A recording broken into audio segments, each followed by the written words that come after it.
Welcome back.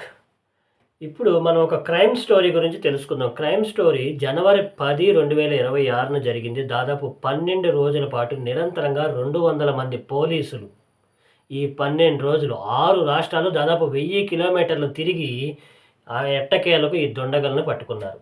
అసలు ఏం జరిగింది? విషయం ఏంటంటే ఢిల్లీలోని షాలిమార్ బాగ్ ముఖ్యమంత్రి నివాసానికి దగ్గర దగ్గర అర కిలోమీటర్ దూరంలో నివాసం ఉంటున్నటువంటి రచనా యాదవ్‌ని ఇద్దరు దుండగులు బైక్ మీద వచ్చి ఆమెని పాయింట్ బ్లాంక్ రేంజ్‌లోకొచ్చి కాల్చి చంపేశారు. ఇమ్మీడియేట్‌గా పోలీసులు రంగంలోకి దిగారు. జనవరి 10వ తారీఖు జరిగినటువంటి ఈ దుర్ఘటన దేశం మొత్తాన్ని కదిలించింది. షాక్‌కు గురి చేసింది. ఇమ్మీడియేట్‌గా పోలీసులు 17 బృందాలుగా విడిపోయి దాదాపు 200 మంది పోలీసులు 6 రాష్ట్రాలు తిరిగి ఈ కేసుని ఏదైతే ఉందో ఈ కేసుని పూర్తిగా సాల్వ్ చేయడం జరిగింది. అయితే ఎలా జరిగింది? ఈమెని చంపాల్సినటువంటి అవసరం ఏంటి? కేవలం పాత కక్షల కారణంగా మాత్రమే ఈమెని చంపడం జరిగింది. ఈమె 2023లో తన భర్త కూడా ఇలాగే హత్యకు గురయ్యాడు. సో, తన భర్తను చంపినప్పుడు ఆమె అక్కడ ఉండి కీలక సాక్ష్యం అనమాట. సో, ఈ కీలక సాక్షిని చంపడానికి ఎవరైతే భరత్ యాదవ్ అని చెప్పి ఉన్నాడో, ఆ భరత్ యాదవ్ ఏసినటువంటి ప్లానే ఈమెని చంపడానికి కారణమైంది. ఈమెని చంపి ఈ దుండగులు ఎవరైతే ఉన్నారో బైక్ మీద పారిపోయారు.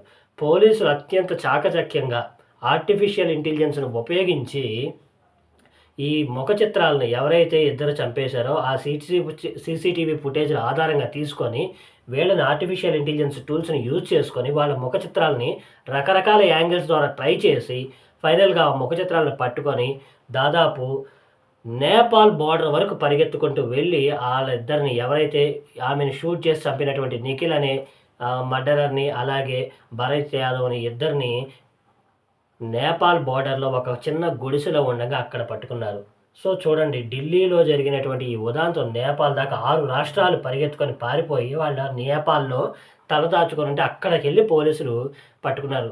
సో, ఏది ఏమైనా పోలీసులు వైఫల్యం చెందకుండా కేవలం ఈ 12 రోజుల్లోనే ఈళ్ళని పట్టుకొని అత్యంత చాకచక్యంగా పట్టుకొని నిందితుల్ని పట్టుకోవడం అనేది చాలా అద్భుతమైనటువంటి విషయం. దీనికి ఆర్టిఫిషియల్ ఇంటెలిజెన్స్ టూల్స్ వాడటం కూడా చాలా గొప్ప విషయం.